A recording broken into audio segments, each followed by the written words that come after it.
Welcome back. So, last episode, I told you about the stool, the apprehensive look my son gave me the moment I'd realized he'd learned to brace himself, to adjust for my mood. What I didn't tell you was what I felt in my body right before he would drag the stool, the sound. And so, it wasn't just irritation, there was an underlying current of something else. I could name it now as something like overwhelm, loneliness, the pursuit of perfection, the trying really hard, the feeling of being needed in every direction, with not a lot coming back in for me. The stool wasn't the problem. My child wasn't the problem, and I wasn't the problem. The stool was just the thing standing between me and everything that I hadn't said up until that point in motherhood. The things I kept close to my chest, the things that I adapted to, adjusted to, tried to fit into. And today we're going to talk about what your rage is actually trying to say. And so last episode, we debriefed a bit of the why good moms get angry. Why do we get the angries? Well, we get the angries because of the impossible standards, the social construct of motherhood, the patriarchy, living in a capitalist society, products being thrown on us day and day and day and day out about how to make this better and easier and more organized and more optimized. And so it's really about capacity.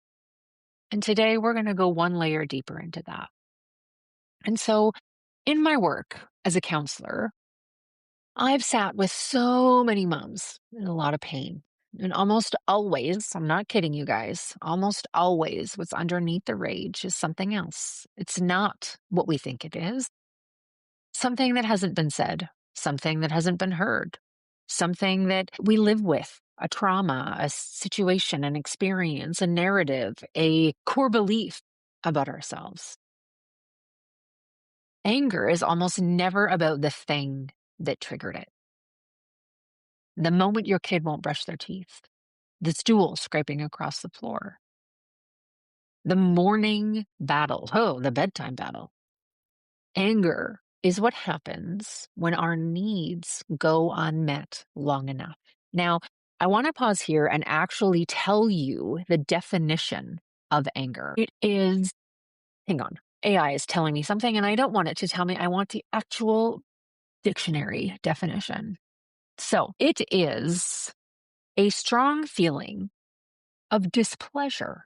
That is what the Merriam-Webster's dictionary describes it as. I did read a definition once that was about being slighted. It is a feeling that makes you want to hurt someone or be unpleasant because of something unfair or unkind that has happened. That one is from the Cambridge Dictionary, and I like that one a lot better. So I'm going to repeat it again for you.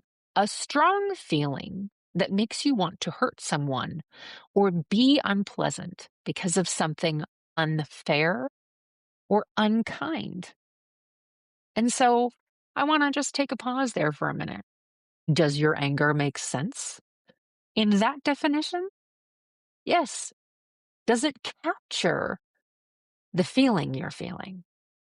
Maybe, maybe not.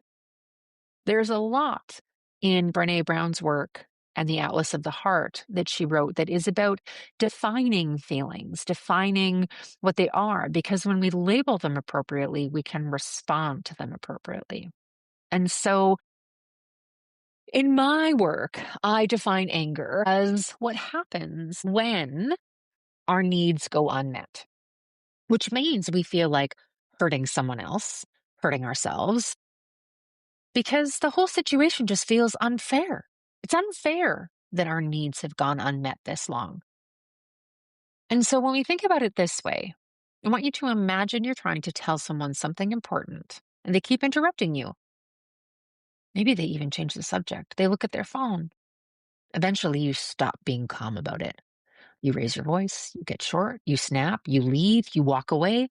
Maybe you stop even trying to get them off their phone. to listen to you. That's what's happening in your nervous system when you rage out at your kids or your partner or yourself. Something important has been trying to get your attention for a while, and you've been too busy trying to be a good mom to notice it in this way. So everything gets louder, faster. So the Gottman research is an interesting piece here. John Gottman's work on emotion coaching shows that anger is a secondary emotion, actually. It's almost always has a primary emotion underneath it: fear, grief, loneliness, feeling invisible, feeling like you're losing yourself, being undermothered.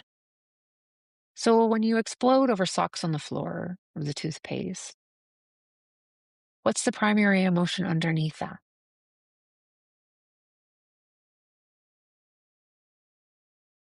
What's the thing that's actually been trying to get through or to get your attention?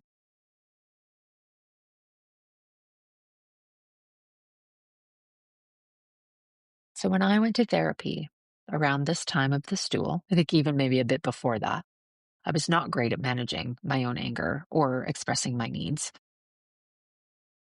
Here's something that my therapist taught me.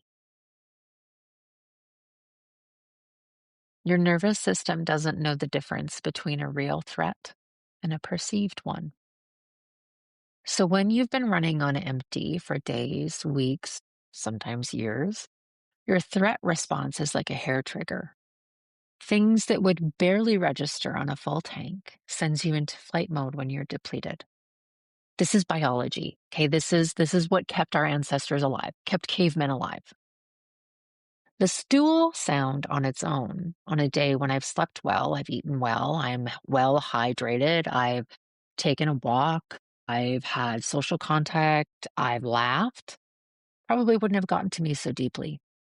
But the stool sound at the end of a solo parenting stretch, being touched out and only running on coffee, that stool was the last straw because my nervous system had already maxed out. And this is why I push so hard on the idea that you don't need more patience or more breathing or more whatever. It's if you imagine yourself as a piece of the puzzle, and that one puzzle piece is not the problem, but it's actually the whole puzzle, you can think about how to resource yourself differently. You can you can draw on things that maybe you wouldn't have drawn on before.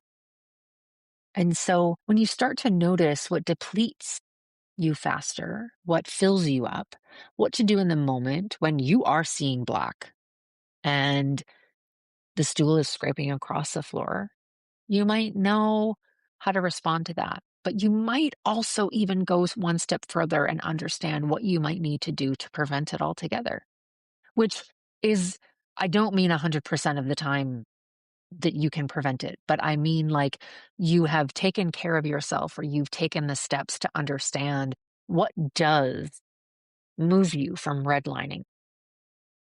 And so there's a couple of questions I'd like you to ask yourself as you move through this recording, or the next time you're triggered, or the next time you're having a hard time falling asleep. First question: what was happening in my body right before the moment? Not emotionally, but physically. What was happening in your body? Were you tired, hungry, touched out, overstimulated by the noise, anxious? Had you just had a really hard conversation with your mother or partner? Your body is constantly giving you information. Learning to read that information is how you might start to get ahead of the explosion. Question two: do I have needs that are going unmet? Do I need quiet, space, help, to be seen? Do I need to learn a new skill? Do I need to be asked how I'm doing? Do I need some alone time? Do I need a long shower?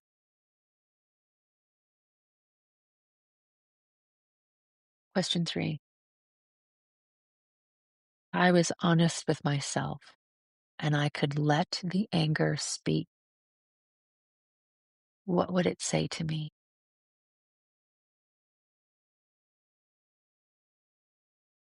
You might already have heard a voice in that. In my expressive arts therapy practice, I often invite clients to do this through writing or drawing, to give that feeling somewhere to go. Because anger or rage that has no outlet turns inward. It becomes shame. It becomes the voice that says you're a terrible mother no matter how hard you're trying. Those are the three questions. If you're having a hard time answering them, listening to them, sitting with them, it might be time to work with someone outside of you. It might be time to bring in a coach or a counselor or a therapist, because the anger is not the enemy. The anger is not the villain of the story, and neither are you. It's very loud and a very unhelpful communicator trying to tell you something. And honestly, the work isn't to silence it, it's to understand it, to listen to it, to sit with it. And so that concludes episode 2 of this Why Good Moms Get the Angries. And in episode 3, the last episode, I'm going to try to give you something concrete. In my mind, it's concrete, but sometimes tools are hard to grasp the first time you might hear them. So I'm going to try to teach you a reset that you can actually use in about 5 minutes without a therapist, without the perfect conditions, and without having to get everything right first. But I can't guarantee that it's going to work for you. I can't guarantee that it's going to land for you. I can't even tell you if it's going to be something that you're drawn to. And I'm just being real with you and honest with you about that. There are a lot of therapy tools or coping tools, nervous system tools that can be really hard to access based on your environment and your context. And so I'm going to give you the details, but I don't know if it's going to work for you. I don't know if it's going to be the thing that changes everything. But I do know if you're struggling and you're in need of support, I can be that person for you. I see clients in Canada, in Alberta, Saskatchewan, and Ontario under my counseling sessions, and I see everybody else through my other sessions. You can still see me, but I can't show up there as a registered social worker. And if you have any questions about that, you can certainly connect with me. It can be a bit confusing. And so, right now, if this lands and you've gotten to the end of the episode, bravo. I want to invite you to try one thing. Next time you feel that anger building, ask yourself, what is this really about? If I am not the problem, this moment, my child, this situation is not actually the problem. What is the real problem? What is this anger really about? Curiosity is really the antidote to shame. So I'll be back here for episode 3. Take care.